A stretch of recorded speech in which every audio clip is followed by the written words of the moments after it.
we're back. Long time since the first video. Really wasn't anybody's fault. We just, multiple people, multiple schedules, weather, traveling, made it a little difficult. He messed up his hand. Caesar was, I don't know what Caesar was doing. But doing Caesar stuff. Doing Caesar stuff.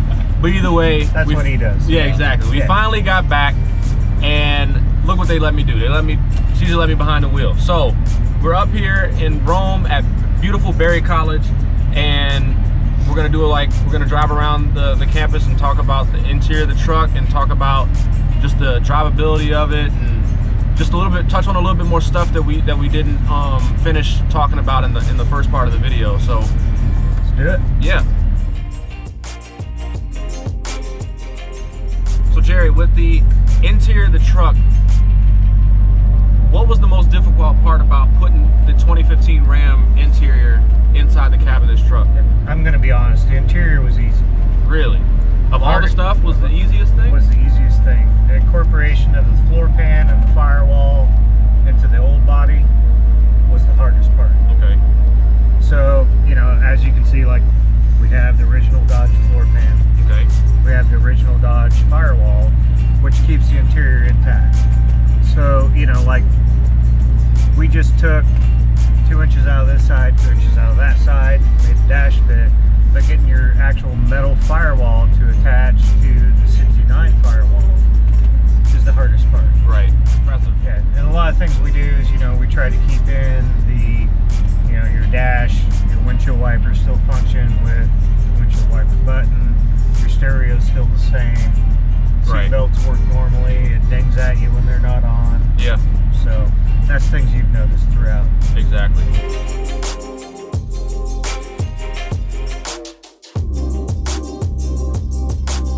You won't see the first footage of this because we have to redo it because we messed up. It was actually badass. It was actually really good footage. We actually did a really good job. We didn't stutter over ourselves. It was really good.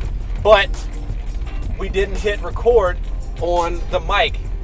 Last video, we had to use a boom mic because that's all we had.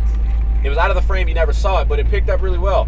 So afterwards, I was told I need to go buy a lavalier mic. Well, I did. And what happened today, I left it at home. So we had to improvise, and Travis remembered to bring this. It looks goofy, it's because it's in the frame now, but it's recording now so you can hear it, and it's gonna work. So we're riding off-road. People don't think SEMA trucks go off-road, but they do. Some of them do. This does. Yeah, I mean, it's kind of. It's gravel road. It's gravel road, yeah. So it's off-road. Fight us. But with the bumps and stuff, it absorbs them so well, like it's a new truck. Why is that? On this truck, we ran the air ride system from Kelderman Air Ride. Okay. I've worked with Jeff for a long time. I'm related to him. What we did on this truck is it is actually an air ride for an ambulance. Oh, okay. That me and him collaborated together, and we did an actual 4-inch lift on it. All right. So, to give the truck the aesthetics, and the reason I used it is because it was a cabin chassis truck, and pretty much is what they offered. This is what they had. There was no lift.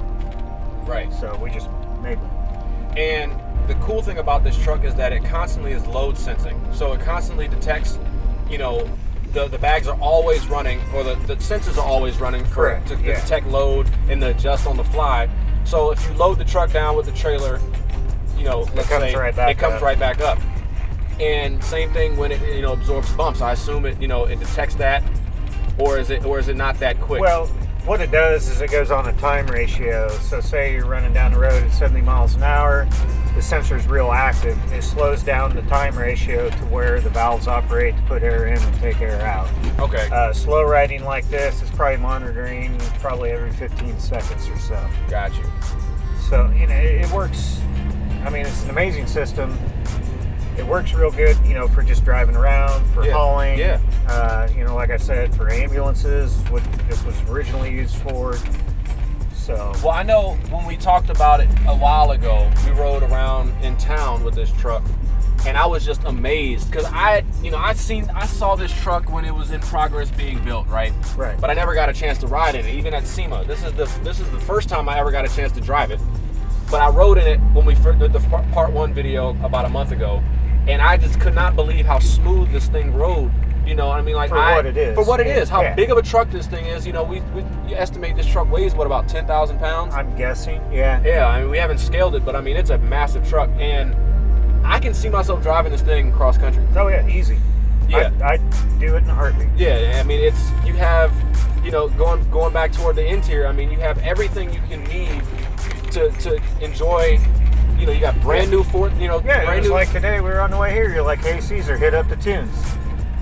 Yeah, Pulled it up exactly. on his phone and off it went. Yeah, Bluetooth, and you know, it's great. Full Alpine, you know, new head unit, massive head unit, and yeah, it's phenomenal. I mean, we keep harping it, but I mean, it literally is just a new truck inside of an old truck. Yeah, and it's awesome. It's you know, it's the best of both worlds. Yeah, you get the old look with the new interior. Yeah. You're comfortable. You can hang out. But on the outside, people look, you drive by them, and they're just blown away. Yeah, like, it's even like when we were sitting back here, they're like, what is that? Exactly. What'd you do to it? Exactly. And nobody knows the subtle stuff that goes into it. And that's what this video is for, is to show you guys all the stuff that it took to go into it. And since we're talking about that, all the marvels you had to accomplish to make this work, you said you started with 15 Ram 3500 chassis, but it wasn't a dually and it wasn't a crew cab. No, it was a dually. Oh, it was a dually, but it was a single cab. It was a single cab. Okay, so explain how you had to incorporate all the extra interior. Yeah, so when we got the 200, it was a 4-door, and we went to set 4-door on it. And of course, the back doors had no floor underneath them. Right.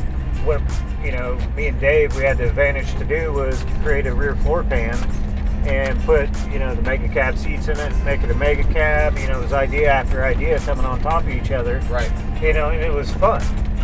I mean, just a ton of fun. Exactly. So, we got to learn some stuff while doing it. Dave's a badass builder. Yeah. I hope we get him in some videos coming up soon. Yeah, we should. We definitely should. Like I was telling you earlier, I've never built a floor pan in my life. It's like I've done suspension, airbags, 4 links, 3 links, triangulated, Watts everything. links. Watts links, everything. But a floor pan, man, it was cool though. That's awesome, man. Because like I said, you always are learning something. Right. And if you're not, then you're not growing. You're not, you're not bettering yourself. Yeah, and it's like when we work on your car, man. Sometimes I tell you, like, yeah, I know how to do that. Yeah. I don't have a clue. I'm just feeding you full of crap. Hey, but I mean, the thing about it is, and the cool thing, the thing I appreciate most about you and anybody that's a fabricator builder is that you can come up with something that can work off of a whim. Maybe so. It takes some thought. Takes a minute. It takes a minute to come up with the thought, but the fact that you can think of something that can work and then build it and it works, like that Z bracket that we did for the intercooler on my truck, on my car. You didn't know. When I asked you at one point, you were like, I don't know what I'm gonna do. We'll figure it out. And then you figured it out, and it worked. So I think it's super cool that you can just come up with something, come up with stuff like this, floor plans, and I mean, just like the idea of this truck in general, like the whole idea of the truck, and the rest of the trucks that you guys did that are similar to this are awesome. Yeah. So hopefully we'll have a chance to showcase those too. But the interior and everything about this truck turned out awesome. Awesome, man. So a month later, we finally got to come back and finish doing the filming on the Powerwagon. We talked about interior, we talked about suspension, drove around. Saw some beautiful scenery at campus. Berry College. The water wheel was pretty cool. Up there on that trail was super sick. So we'll have pictures of that. We'll hopefully come back with some other stuff and different season. Hopefully it'll be less overcast and it'll be a more beautiful day. Yeah, we'll bring your car up here. Yeah, we'll bring my car up and do a video on it. But I appreciate you coming out and finishing the video. You busted up hand. Hey man, take it easy. And then our sound guy, Caesar. Thank you for bringing the truck out again, man, and we appreciate it. And like I said, hopefully we'll be able to do another couple because y'all got more vehicles. Yeah, we do. So, some of those muscle cars that nobody knows about yet. Not yet. We'll bring those out. We will. We'll bring those out. So until next time, stay tuned. Comment, subscribe, all that good stuff. More videos. Appreciate it.